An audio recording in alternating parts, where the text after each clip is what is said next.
Good morning and welcome to the National Newspaper Publishers Association's Let It Be Known. This morning, a GOP civil war, at least that's what Hakeem Jeffries has discovered is going on in Washington. Also, a AP course of Black history has been approved in Virginia. Amazing. We'll talk about that this morning. John Leguizamo, one of my favorite actors, has debuted a one-man play at Rikers Island, and the goal is to encourage Black and Brown individuals, and we'll talk about that as well. And the family of Shanquella Robinson has asked Tubi to cease and desist using her image in a TV series. And the latest on Travis Hunter, the Colorado Buffaloes player, two-way star, who went down after being hit by Colorado State's Henry Blackburn in an ultimate cheap shot. Well, he's going to be out at least 3 weeks, and the extent of his injuries have been revealed, and they are serious. And what's the deal with Drake and Halle Berry, the feud? We'll tell you why Halle just may have a legitimate beef with Drake this morning. First, House Minority Leader Hakeem Jeffries has characterized the Republican Party as being in the middle of a civil war as they struggle to reach an agreement to prevent a government shutdown, with Speaker Kevin McCarthy's decision to initiate an impeachment inquiry into President Joe Biden causing tensions within the caucus. Speaking this weekend, Jeffries stated unequivocally, he said, "Let's be clear. House Republicans are in the middle of a civil war. The House Republican Civil War is hurting hardworking American taxpayers and limiting our ability to solve problems on their behalf. It's unfortunate, but as House Democrats, we're going to continue to try to find common ground with the other side of the aisle to work with Senate Democrats and Senate Republicans and President Biden. In response to McCarthy's actions, Hakeem Jeffries assured that the White House would cooperate with the impeachment inquiry, asserting that there was, quote, nothing to hide.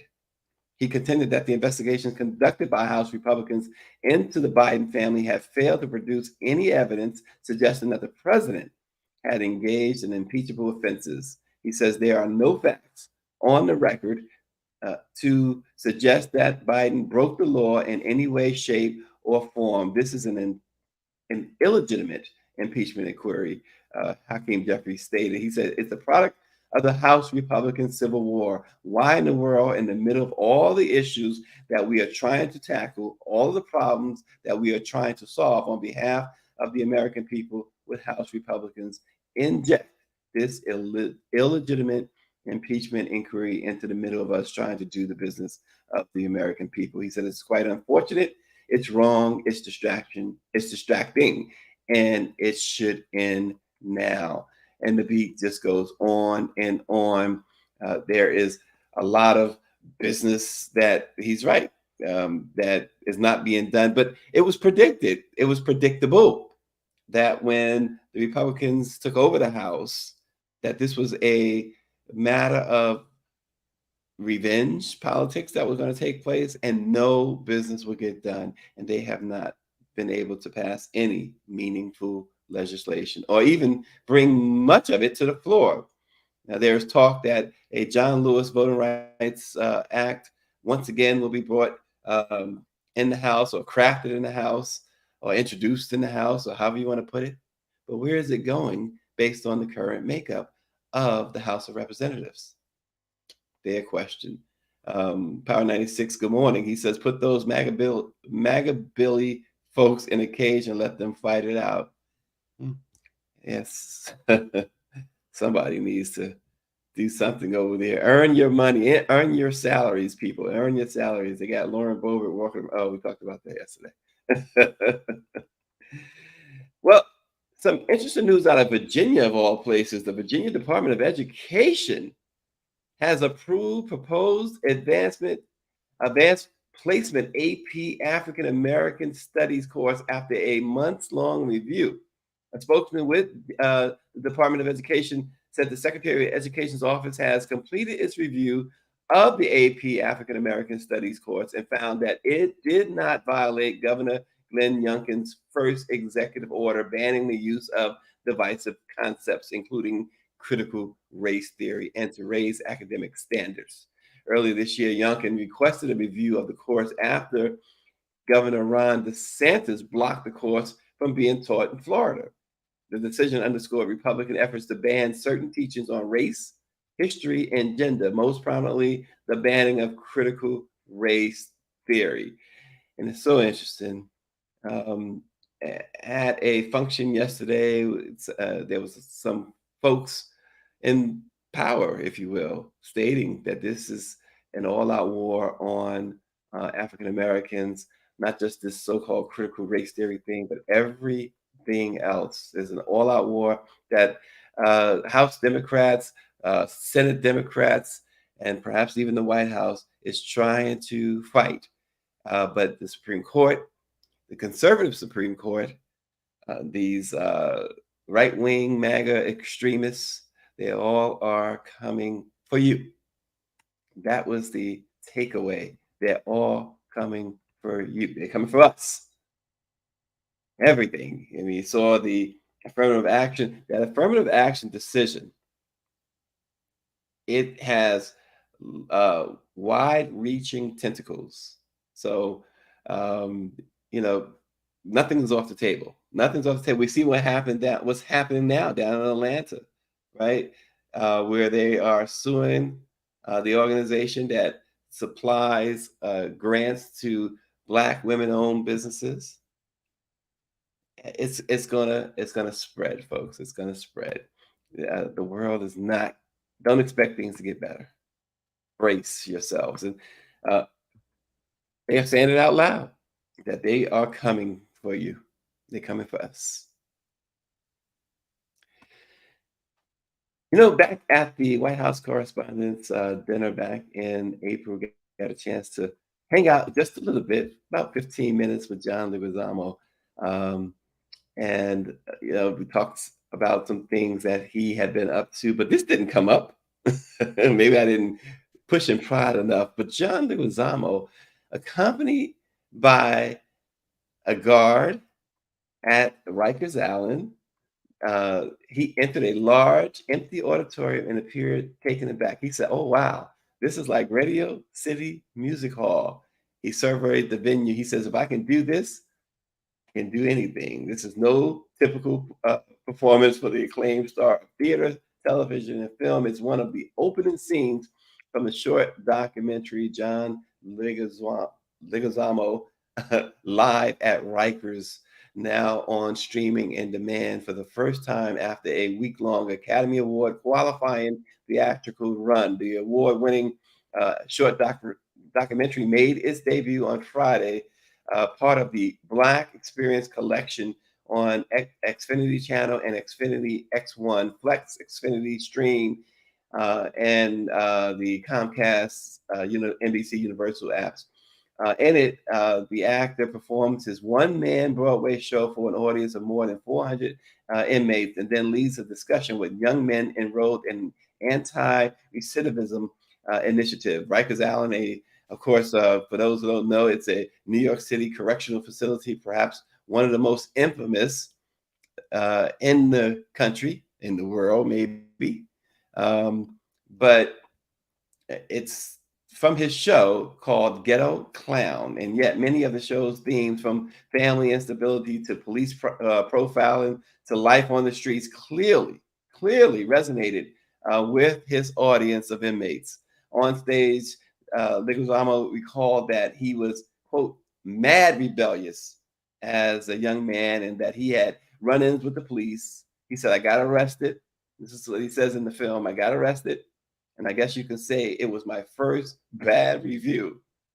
We know Rikers Island has an inmate population that is predominantly, overwhelmingly Black and Latino. In recent years, the complex has become infamous for abuse, corruption, and mismanagement, with calls from many politicians to shut it down or place it under federal control. In that environment, uh, that show, John Leguizamo Live at Rikers, weaves together scenes from his performance and group discussions with the inmates. One young man realizes that he and Leguizamo grew up in the same housing projects in Queens, while another reveals that he is a father. He says, "I gotta change." He says, the inmates voice their dreams and aspirations for life after Rikers.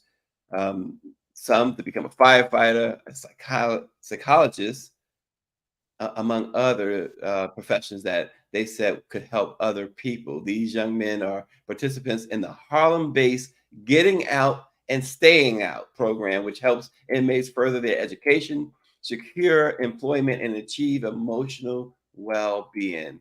According to the film by John Leguizamo, a majority of men involved in the criminal justice system are reincarcerated within 3 years of their release, but 86% of the participants in this particular program do not return to the prison system. And he says, "When I first started acting, I didn't just want to be an entertainer, I wanted to be an artist." He says now that the strike is going on after his performance at Rikers, he realized that there are few individuals more invisible than those who have been through America's criminal justice system. After performing and talking with these young men, it's clear how much work still needs to be done to help lift them up. It's just amazing that he went into one of the, like we said, one of the more infamous prisons there in the world. Really, I mean, Rikers is just such a disaster. He went in there and did this performance, and he's involved in that program to help these young men to change their lives, change the trajectory of their lives. So good for John Leguizamo. Um, it's always good to see when people in that position are able to give back in that way. So Tubi, in their series Street Legal, are under pressure from the family of Shanquella Robinson to stop using her death for views.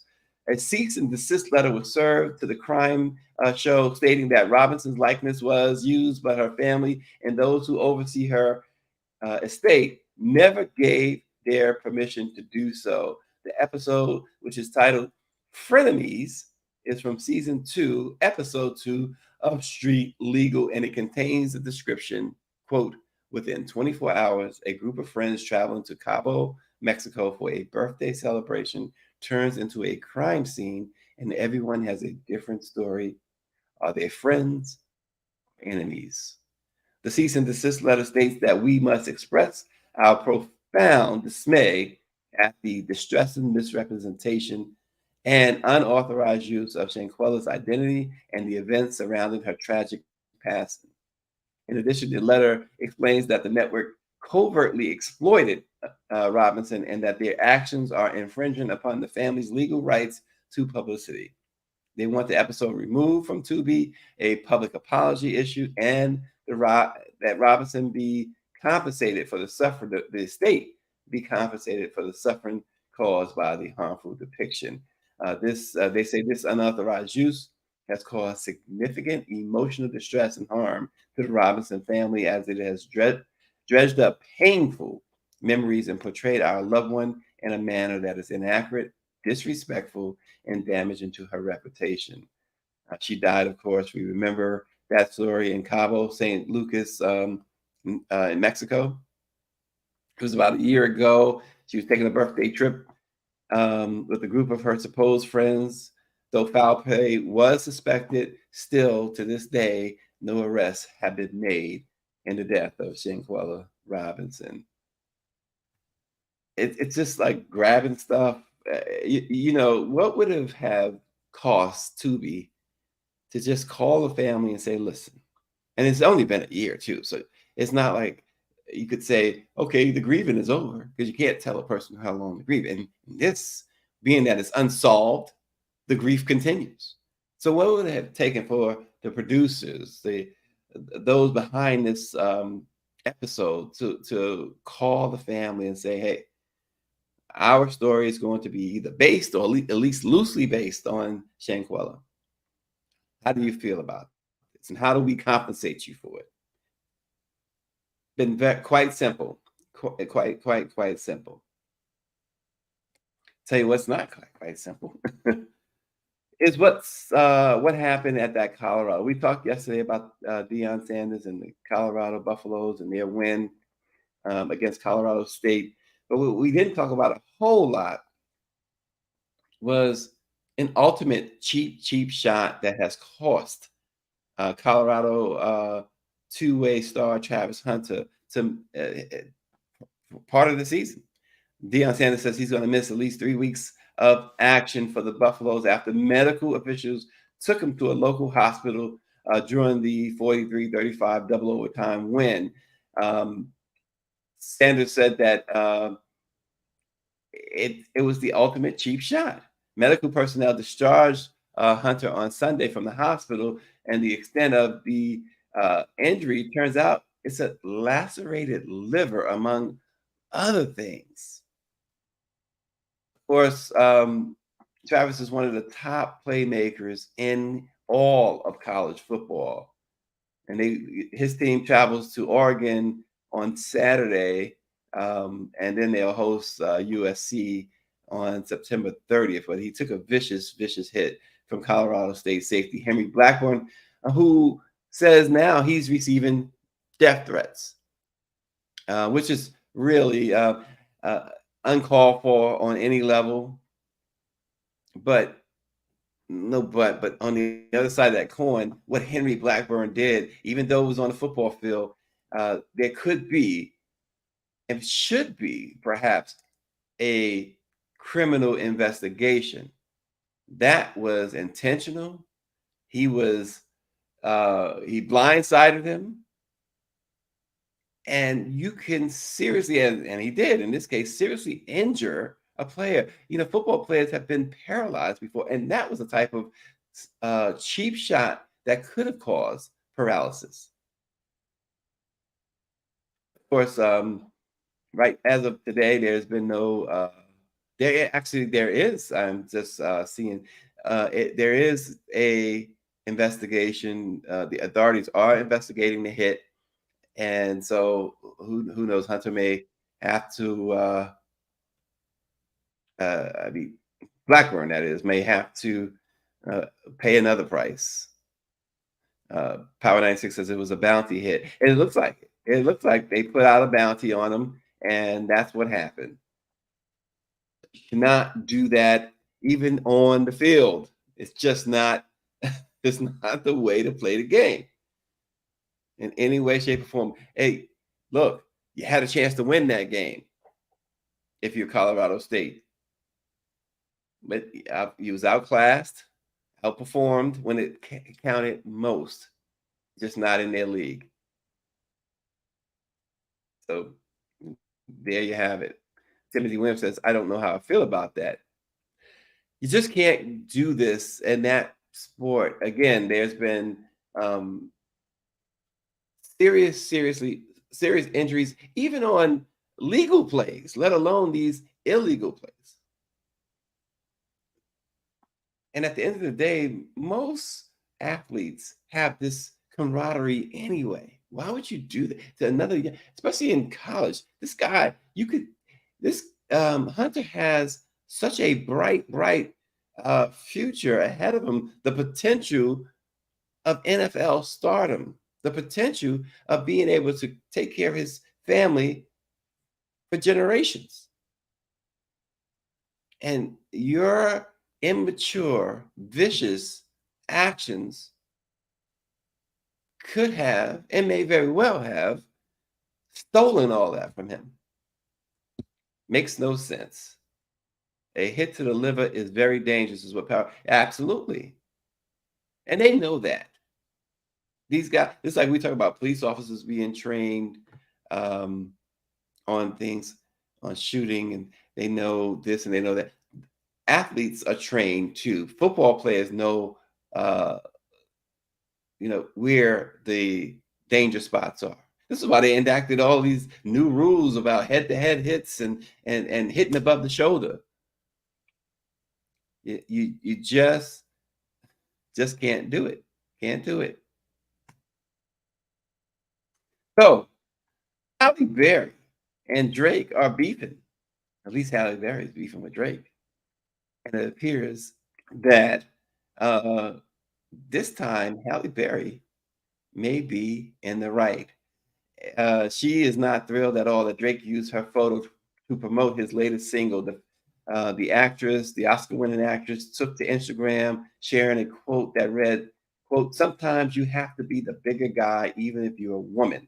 The post came the same day Drake released his single Slime You Out, featuring SZA, along with a post on his social media featuring a photo of Halle Berry being drenched in green slime at the 2012 Kids' Choice Awards. When a user inquired about her thoughts on Drake's use of the photo, Halle Berry replied, hence my post today. When people you admire disappoint you, you have to be the bigger person and move on.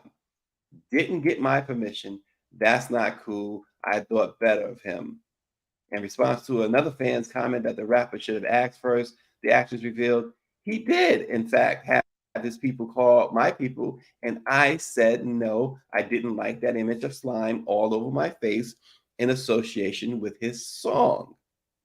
And he chose to do it anyway. That is disrespect. That is the disrespect, he said. It's not cool. Some have argued that Drake may have obtained permission from Getty Images, who owns everything. But Halle Berry clarified that because he asked me and I said no, that's why I'm upset. Why ask if you intend to do what you want to do? That was the middle finger to me. Not cool. Slime You Out dropped on September 15th. The song is featured on Drake's upcoming 8th studio album For All the Dogs, which is due on October the 6th. But we know, well, many know the connotation of what's behind the song, the Slime You Out, and the lyrics involved in that song. And so he certainly should have. People say, well, if he got it from Getty Images, he's free to use it if you pay for it. If he called her and she said, no, I'm not comfortable with that, then respect that. He could have used anyone else. Why drag? And this was a fan. She admits she was a fan of his. It is, I rarely sit here to defend Halle Berry in her beefs with men. But in this case, it sounds to me like Halle Berry is 100% in the right here, and Drake is 1000% wrong. Halle Berry's it's not gonna sell more records. Drake himself don't need Halle Berry to sell records. We know that. But some respect. Yes, once he said no, that's it. That should have been the end of story for him. He could have gone on to pick someone else. Maybe he couldn't find slime images of anyone else. But then come on, social media, AI, all that stuff. You can generate images of. It doesn't even have to be a real person anymore. He could dress her up however he wants to dress her up. But this, as Halle Berry said, was not cool from a major artist like Drake. But again, it goes into separating today's artists from artists in the past. These artists today are so-called artists. They have their way now that those artists just didn't. And yeah, granted, it wasn't social media back in the day, but it just seems like the respect, the public respect anyway, whatever happened behind the scenes happened behind the scenes. But publicly, the respect is just not there. We see Nicki Minaj and Cardi B beefing their husbands. We got Nicki's husband staking out places, saying that they're gonna take care of Offset. Offset's not even in the city. He's not even in the same city. These guys, these folks, come on. You should be above that now. You guys have made names for yourselves, made a whole lot of money. You got a whole bunch of fans. It's like you're gonna risk it all because you want to go after Offset, Mr. Minaj. It doesn't make any sense. But anyway, folks, we are in Washington, D.C. all week long. It's the CBC week, but it's also our week, the Black Press, Friday night, the big event, the Leadership Awards, 2023 National Leadership Awards. Rough Ends is going to perform. I'm told that they are ready to bring the house down. So check it out. Ben Crump will be giving an award. Stephen Horsford, the chair of the CBC, we got to hang out with him last night, had some drinks and other things, and chatted up a storm for a couple of hours with the chair and some other folks. Dr. Chavis was there, and we got to hang out with the chair of the Congressional Black Caucus last night. And so we will see him on Friday night. In fact, I got a chance to interview him about his award that's coming up. You can read about it soon in Black newspapers in your community. But check us out Friday. Get your tickets. Go online, npa-events.com, and join us on Friday night. It's going to be some event there at the Marriott Marquis, which is right around the corner from where I currently sit, just a couple of steps. So come check us out. We'll see you Friday. And as far as Let It Be Known is concerned, Let It Be Known will be on the red carpet Friday night, bringing you live stuff for folks who can't make it to DC, can't make it to no Power 96. There was no sighting of Uncle Tim Scott last night. I didn't expect it to be. But be there. We'll be live from the red carpet. Dawn Montgomery is going to be with us. I know Dawn's got that big following, so y'all want to come check her out. And Totally Randy will do some sideline reporting for us, I'm told. So we'll have a whole crew bringing you some live coverage of the NMPA's National Leadership Awards. And, you know, Mimi's going to be there, a girl from the Washington Informer, the managing editor from the Washington Informer, Misha Green, will also help us cover the event. It's going to be so many people there. Yesterday, I'm in the hotel. I'm walking to the hotel restaurant, and right in my lobby here, who do I see? The first celebrity of the week, Common, hanging out in the lobby there. So it's a lot of celebrities here already, and they will be here throughout the week. And I'm pretty sure we'll probably see some drop in at the NMPA's Leadership Awards on Friday night. So thank you all for watching. We'll see you again on Let It Be Known tomorrow. Said Dawn is a red. Power 96 said Dawn is a red bone.